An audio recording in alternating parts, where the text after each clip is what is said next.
sintesis protein. Sintesis protein terjadi dalam dua tahap, yaitu transkripsi dan translasi.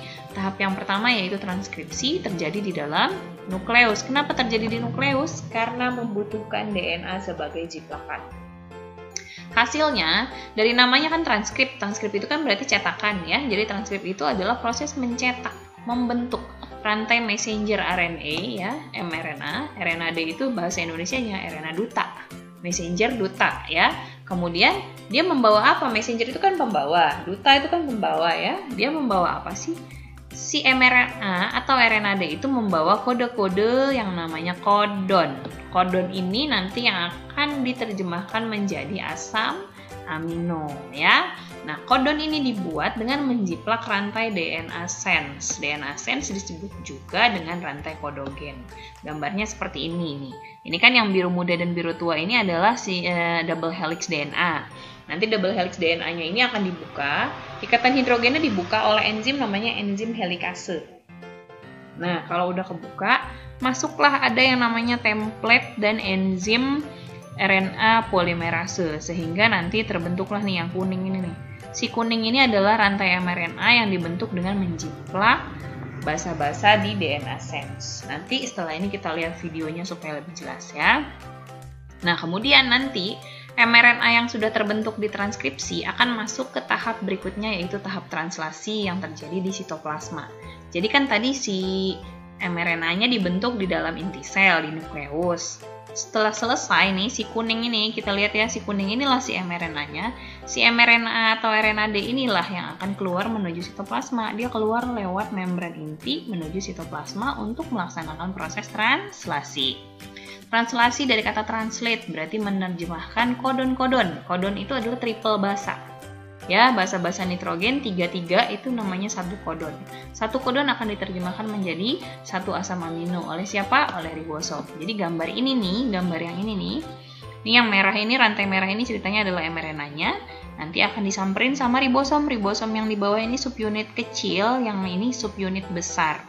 Proses translasi akan dimulai kalau ribosom bertemu sama start codon. Ya, start codon itu adalah AUG, sudah pasti. Ya, jadi kodon istimewa itu ada 4. Start codon adalah AUG. Ribosom baru akan memulai translasi setelah ribosom bertemu dengan AUG, si start codon. Baru nanti ribosomnya datang yang subunit besar, terus langsung si mRNA-nya diapit oleh ribosom yang 2 tadi. Terus ribosomnya jalan, di-scan satu persatu kodon-kodonnya, terus nanti dipanggil nih RNA-T datang, RNA-T membawa asam amino satu persatu datang, nanti ngumpul nih. Ya kan? Nah, ini asam amino nih yang warna-warni ini, hijau, ungu, hijau, pink. Nah, ini adalah asam amino yang berkumpul.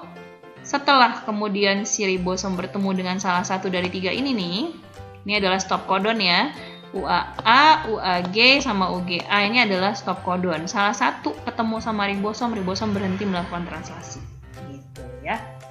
Jadi ketika ribosom ketemu sama start codon namanya adalah inisiasi. Kemudian ketika ribosom berjalan di sepanjang rantai mRNA kayak di scan gitu, itu namanya adalah elongasi.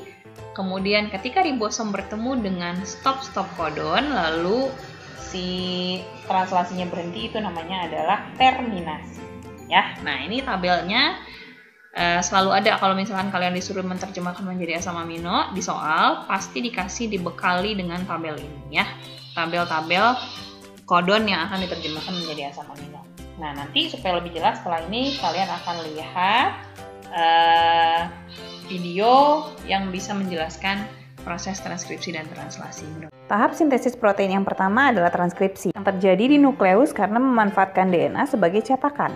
Ikatan DNA dibuka dengan enzim helikase sehingga terbentuk 2 untai DNA, yaitu DNA sense dan antisense. Kemudian datanglah enzim RNA polimerase yang akan menjiplak basa di DNA sense sehingga terbentuk RNA duta atau mRNA. mRNA terbentuk dengan mengubah basa-basa DNA, A menjadi U, T menjadi A, G menjadi S, dan S menjadi G.